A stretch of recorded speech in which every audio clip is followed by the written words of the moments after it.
Hey, seconds per frame here. Ready for some more low-end content?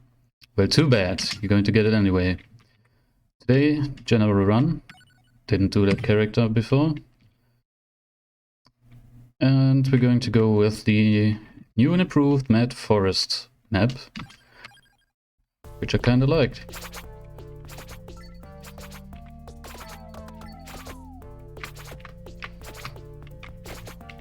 Look at that. With power-ups and this character's passives, 3 knives at the start. It's quite potent actually. Almost like you level it to level 3 or something. Definitely going to go with cross. More cool projectiles. Trying to get X as well though. So, what items do we need? Obviously bracer, right? To upgrade our knife. Also, now that we picked up cross, obviously Laurel as well, to evolve that. Now this is interesting.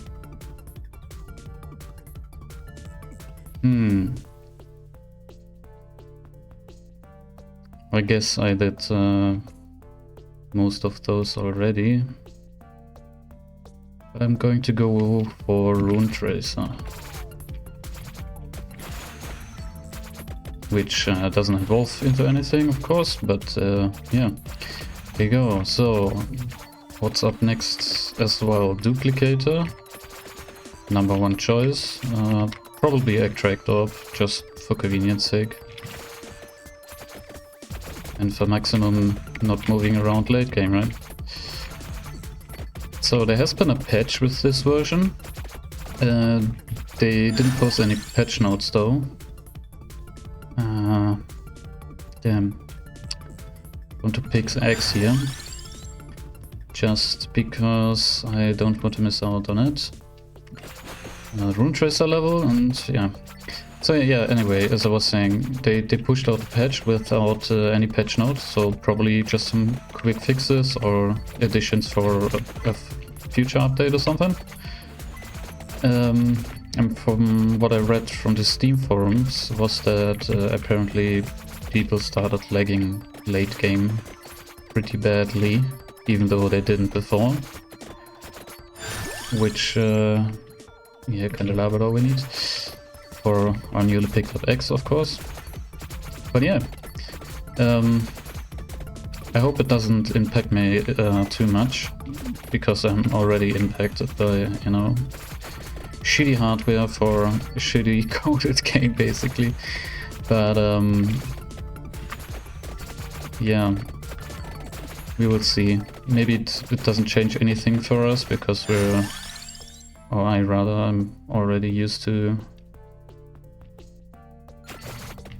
having to deal with low frame rate in the late game. So yeah, we will see.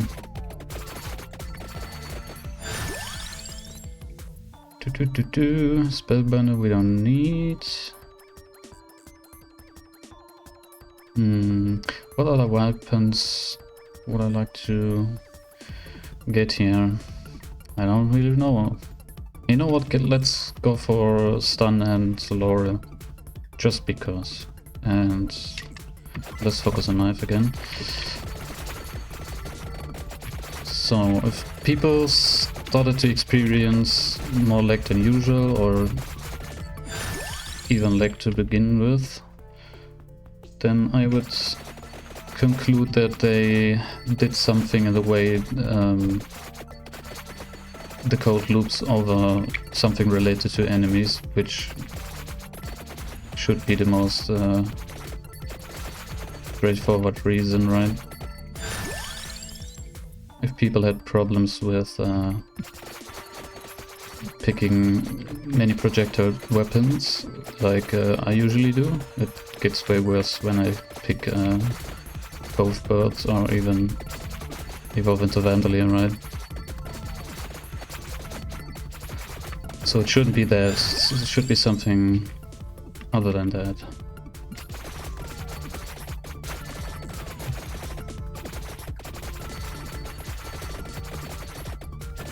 Maybe something related to pathing, which can be quite extensive. Even though I believe enemies are just coded as if there's an enemy, run to the enemy, basically. Like very simple and old school kind of code.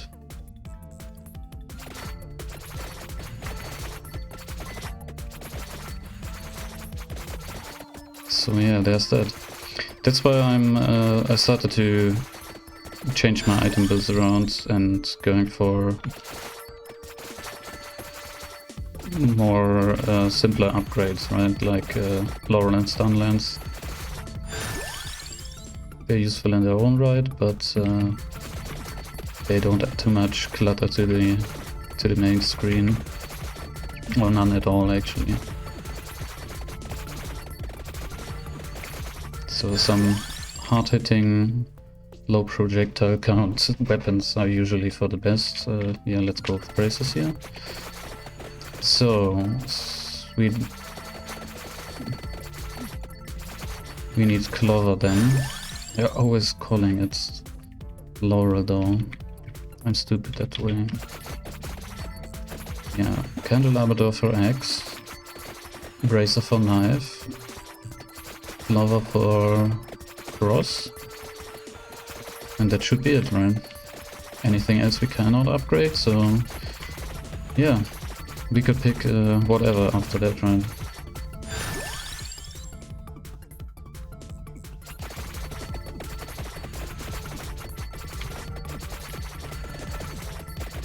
On this map though, usually going for quick knife upgrades is not a bad decision once the swarming wave starts, and after that of course the werewolf. There it is, Laura. You're easily able to carve a path for yourself to escape getting surrounded so hard. Like so. Right now I can just, you know, head straight towards an enemy and it shouldn't be a problem. Yeah, let's get spinach.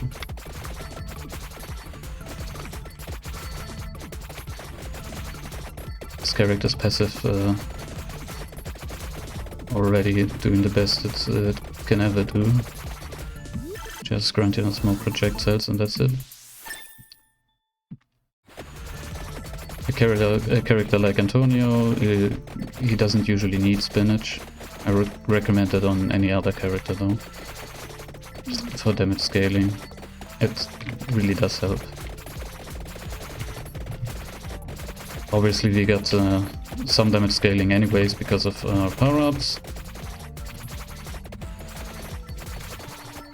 So that already makes each one somewhat easier.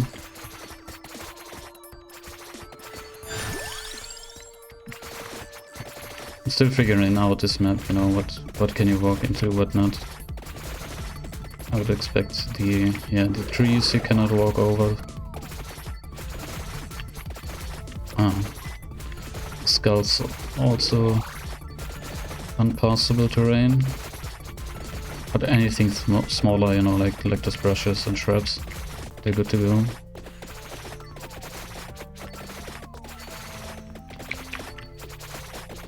We even have fast kill speed on those zombies. Alright, that's good.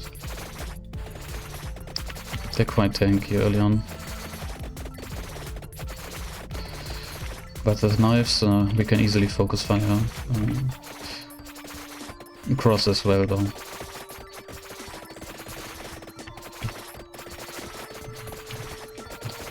Yeah, speaking of knives, I'd definitely like to see more targetable weapons.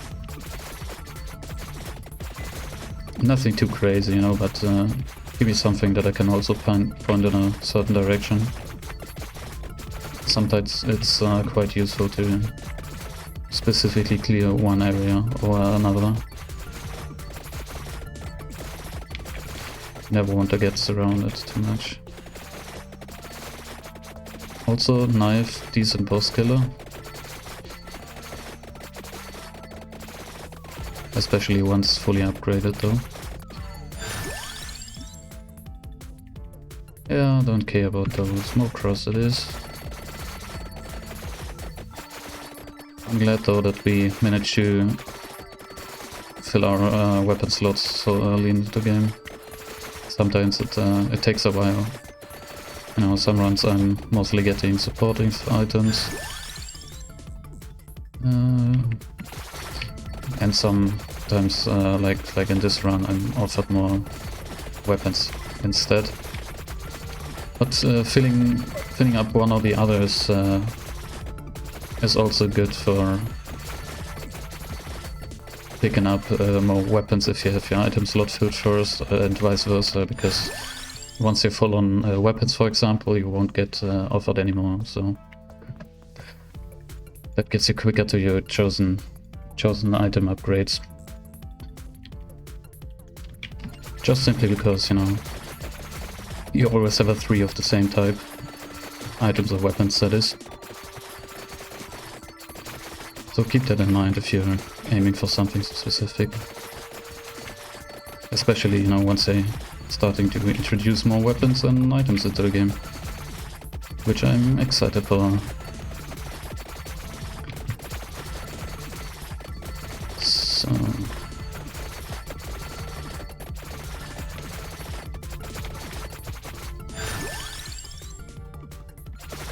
Alright, 1.5 minutes to go, and then we can evolve our knives already, which is nice. It's basically one of our main weapons that does quite a lot of damage. Especially if you're remembering to circle your attacks around and not just aiming into the same direction, of course, which is easier to do with an analog stick. So you have to be playing with the gamepad then, which I don't. I'm not that much of a fan, or rather I seldom play games where it's really needed.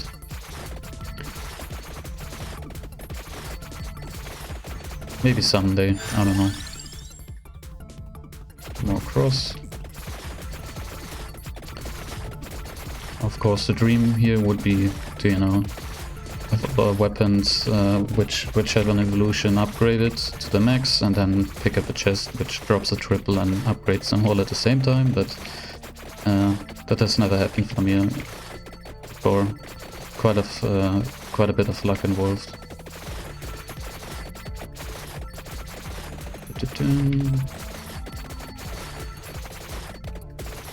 Yeah, and speaking about chests and luck, I still have no evidence for luck increasing drop chances with chests, or rather what they can contain.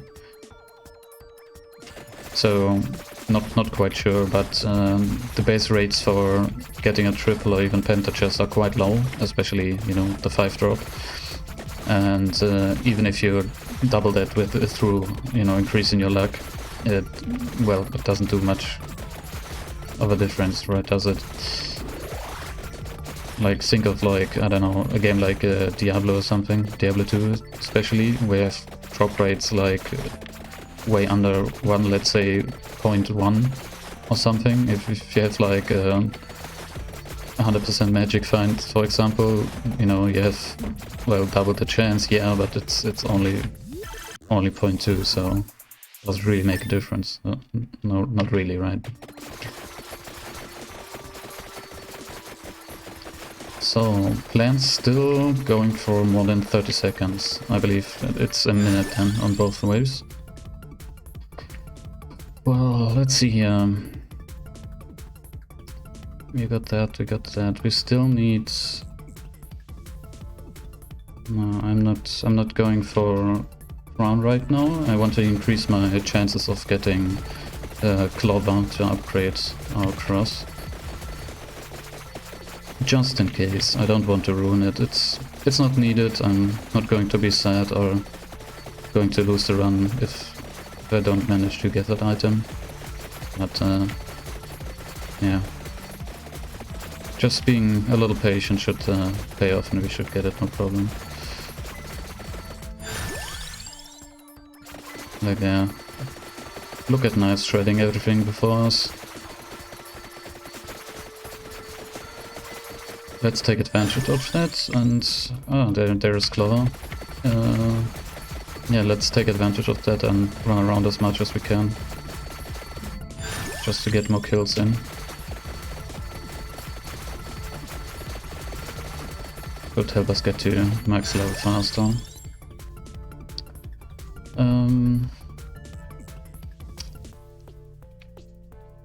You know, let's get clever. It doesn't really matter right now, but just increasing our luck a little bit at a time. More Rune Tracer. So yeah,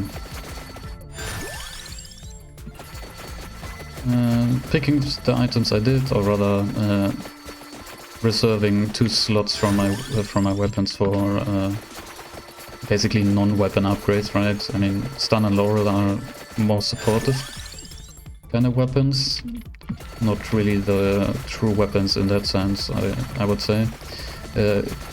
Well, I'm reserving those slots not only for performance reasons, which is a reason, of course, but I also want to see if I can get more than a couple of seconds of time with death after 30 minutes. You know?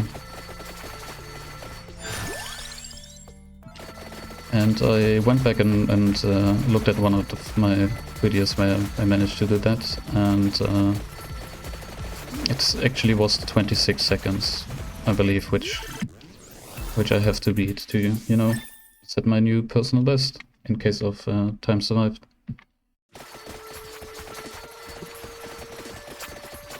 So there's that. Yeah. And if you've been wondering, there's this character in the files called Missing Number, or Missing No, you know, like in the Pokemon games way back when, which is kind of like a developer character, I guess, which you only can unlock if you manage to beat death. However, as the code stands, without manipulating the game files, it is not possible to do enough damage before you get killed. It has ridiculous amounts of HP experience, no sorry, HP, and that also gets multiplied by your level, so even if you're not picking up much, it still has like multiple millions of HP, so you can't deal enough damage to it to actually kill it. But you know, you could manipulate your game files to adjust your damage. Oh, yeah, duplicator, of course.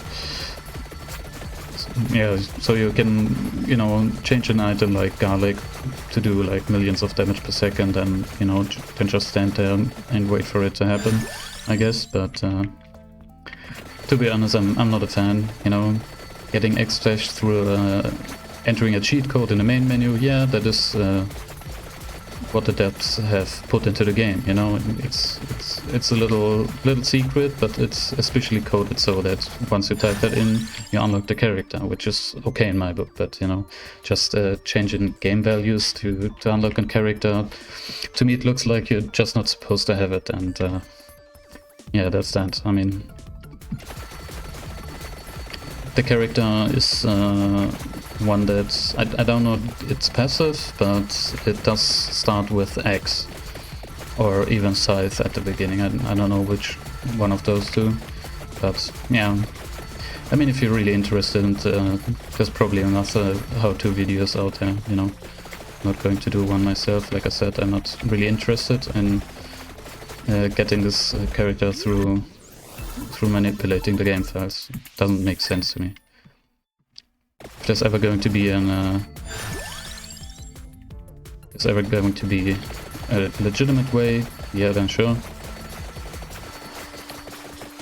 I mean, even the new characters this patch were found out this way, you know, how they look, what their stats are, or at least what their name is. Yeah. But yeah, I tend not to look, you know. I took some artwork out of there to look at, but that's about it. And that is not to say that, you know, if you're cheating in your own game, I'd have a problem with that. On the contrary, I'm a believer that of that you can do with your game what you want to do with it, right? If you want to cheat, you know, go ahead. I've done it many times in the past.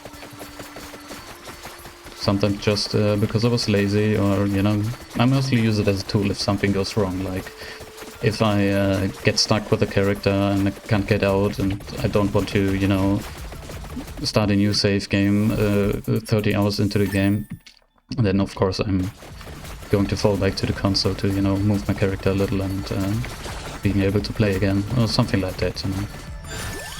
Or, you know, if one of my items disappears for some bullshit reasons, you know.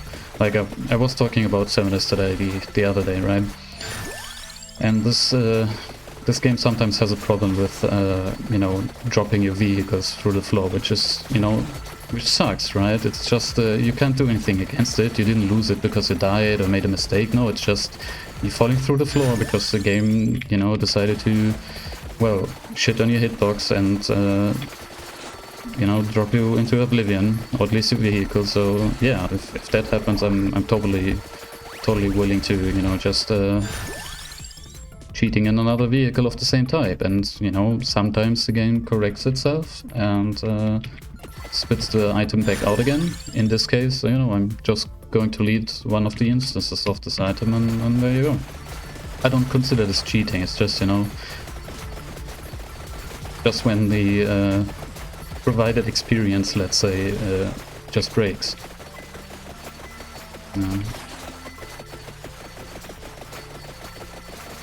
I remember way back in the day, or has to be like about 20 years or so more back, I guess, that I played Vampire the Masquerade Redemption, you know, which is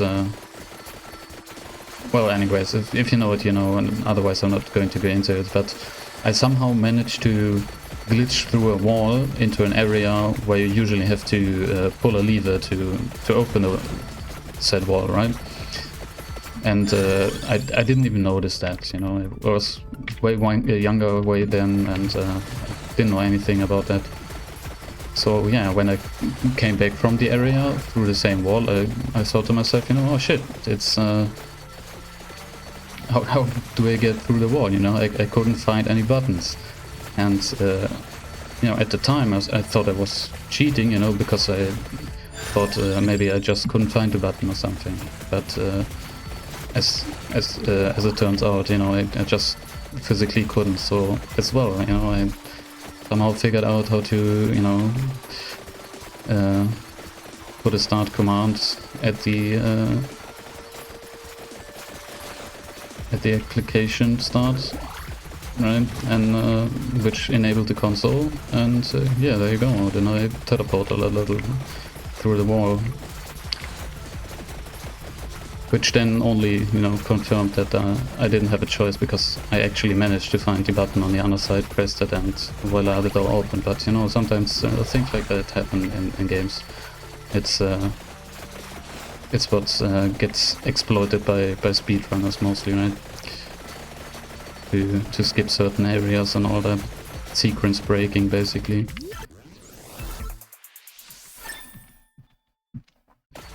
So yeah, obviously, you know, I have cheated in general, just, you know, for the hell of it, but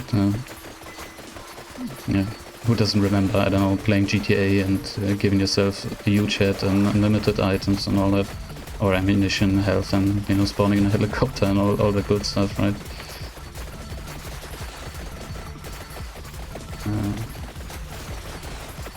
Yeah, but going through developer tools is, I find something different though.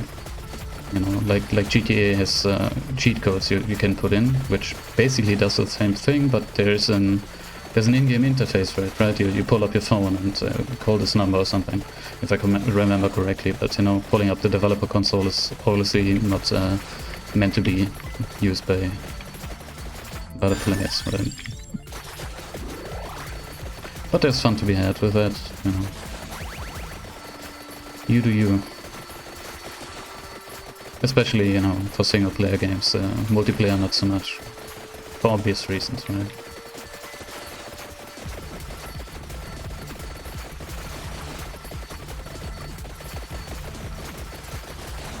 I mean,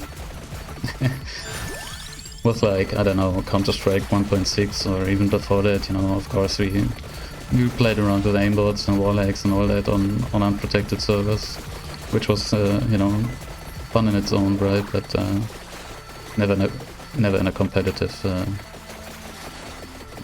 aspect, you know. It's just harmless fun and to be expected on unprotected servers, right? Basically made for people messing around in there, so you can't really complain if the same happens to you.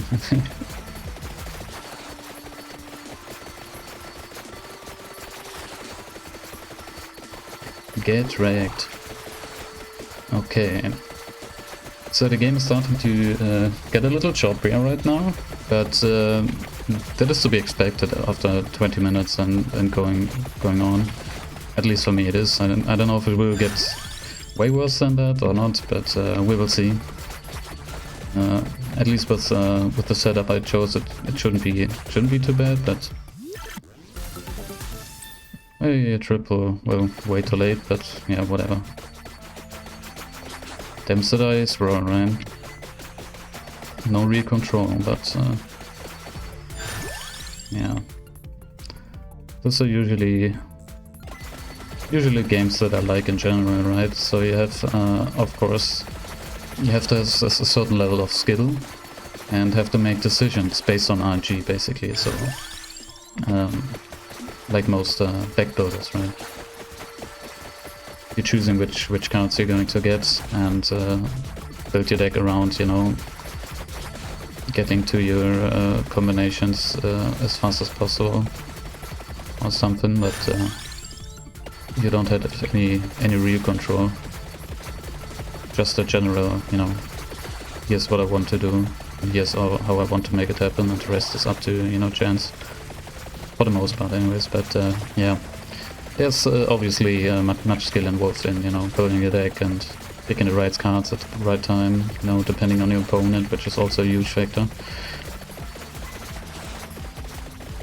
But games like this here, Vampire Survivors, where you just, you know, throw in there and just get presented with a choice. It is simple, of course, but yeah, coupled up with satisfying gameplay, you like this game and you're basically golden, you know, and most likely going to like it. That's why I love games like FTL, you know, Faster Than Light. I'm really sad they're still not developing it or, you know, working on a sequel to that. The developers of FTL obviously, you know, they made another game, but I don't know, I didn't find it similar enough to bother following with that. Wasn't my cup of tea, basically, but yeah. Man, I love this game. It's still alive, you know, there are enough mods around to still try out and have tons of fun with it, but I guess I kind of played too much of it over the years, you know. I go back every once in a while, you know, maybe once or twice a year, but I'm not staying for long. Which is how it usually goes, and which surprised me about this game, you know. Even though it is in essence quite simple, it hooked me in for now going 3 weeks or something. Yeah, which hasn't happened in a very long time. I'm usually way too busy to really bother, but yeah, it's just about the perfect game length, I guess. Which is why, you know, I mostly dropped online gaming for me. Also, having lowered hardware doesn't make online gaming that nice of an experience. So, single player, you obviously have more control, but you know, if your internet connection also plays a part in that, which on some nights can be, you know, really disappointing. like today, you know, it basically impacted my work and working from home right now. which isn't usually the case, but you know, it's bound to happen. Like, oh yeah, a penta chest. Like it's always way too late into the game to not even matter that much, but yeah, there you go. It's so nice to look at least.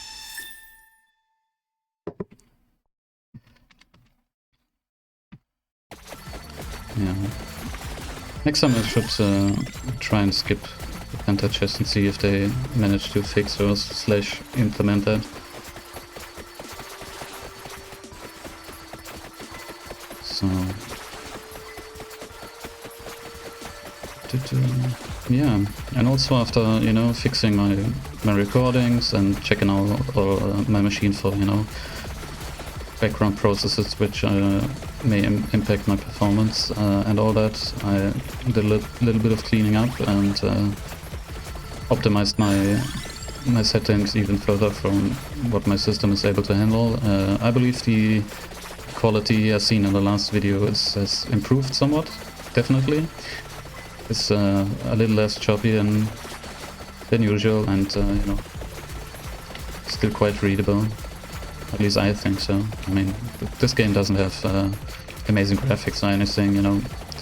If I would play something with more text which a viewer had to read, I would obviously have to, you know, think about how I would able to record that in a readable quality.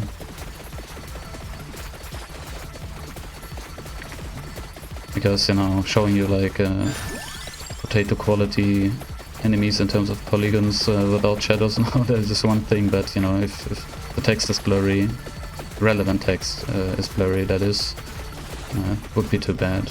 I mean, looking at this font, it's alright, it's kind of blurry and pixely anyway, you know, that's how they chose to choose the font, I guess, but here's the boss, so let's just melt her, or it rather, I think. No, they kinda look like woman, don't they? Yeah. But there you go.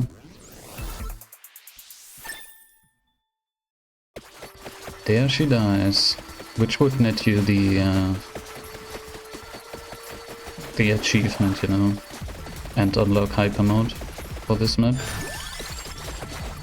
That's basically the only win condition coupled with an achievement which you have, you know. Getting through 30 minutes isn't even a requirement to quote unquote, you know, beat the map actually. So don't feel bad if that does happen to you more often than not. As long as you're having fun, right?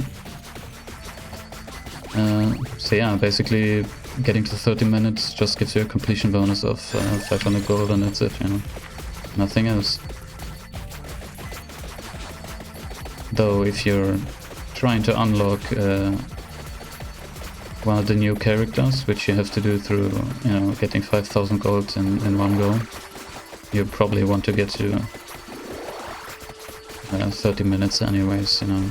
Otherwise it's quite challenging unless, you know, you've picked Stone Mask quite early on and focused levels into that, but you know, if you're managing to do that and, you know, also get to 30 minutes while focusing mostly on getting more gold instead of damage, then you obviously know what you're doing with the game and probably don't have a problem, you know, regularly beating the game.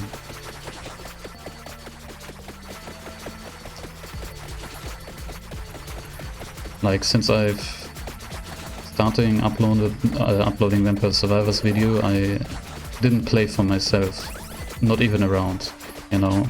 Well, not counting, you know, recording tests where I just dip into a map, you know, record for a minute or so to get a feel for my settings and see if everything is alright, right? My audio levels and all that. If I'm even able to record at all, right? And then I would just quit, but I wouldn't consider that a loss, you know, due to, you know, failing at the game or something, or losing.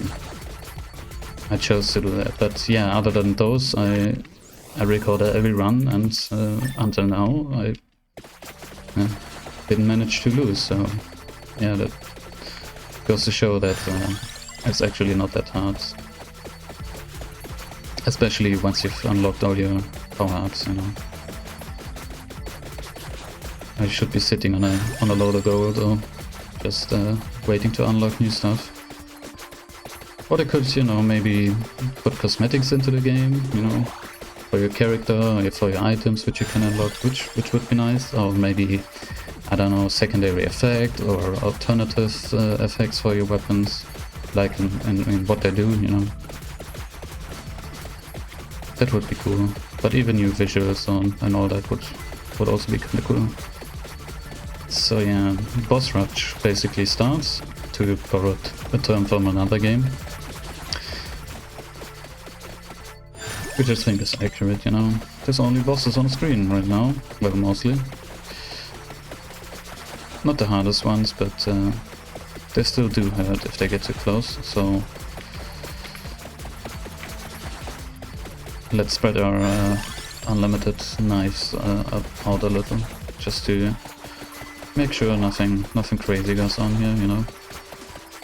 I've seen many screenshots over the last couple of days, you know, that where people died at the last second, at 29:59, which has to be painful, right? You basically wasted them half an hour, and yeah, didn't even get the win. Well, wasted is relative, right? You're still enjoying the game up until now, but you know that 1 second, man, that has to suck. I probably would not pick up the game for a couple of days after that.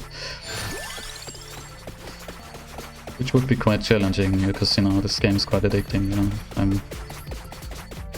I still can't wait to, you know, get into another round, even if it's just a round every day or two. On average until now, right?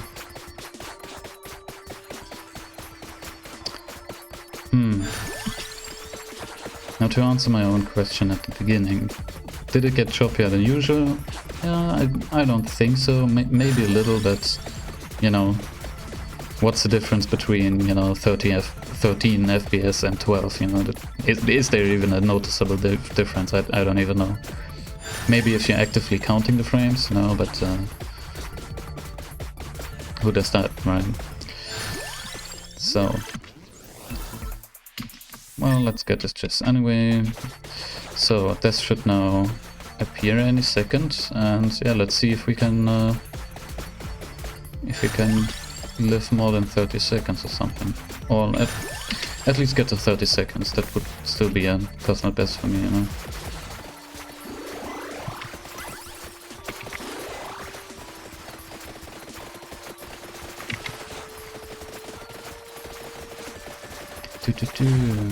Oh yeah, look at them stuns. I'm still trying to kill him somehow, you know, I don't know. I'm just let's just deal damage and see. Oh wow, we actually managed to. Still going to keep away. The biggest problem with him is obviously that he's too fast, right? So you have to rely on Laurel keeping you alive until he gets stunned again.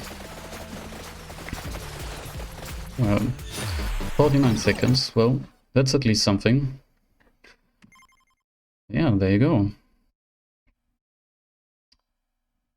Rune Tracer doing the most damage, but yeah, as you can see, no weapon below 1 million damage, so those are some of the best, definitely. But as you can see, you know, Rune Tracer not even upgradable or evolvable, but still doing the most. Well, if you liked the video, consider giving me a like or something, or, you know, comment if you have something to say. It does help out, and yeah, see you around in a while, I guess. Bye bye.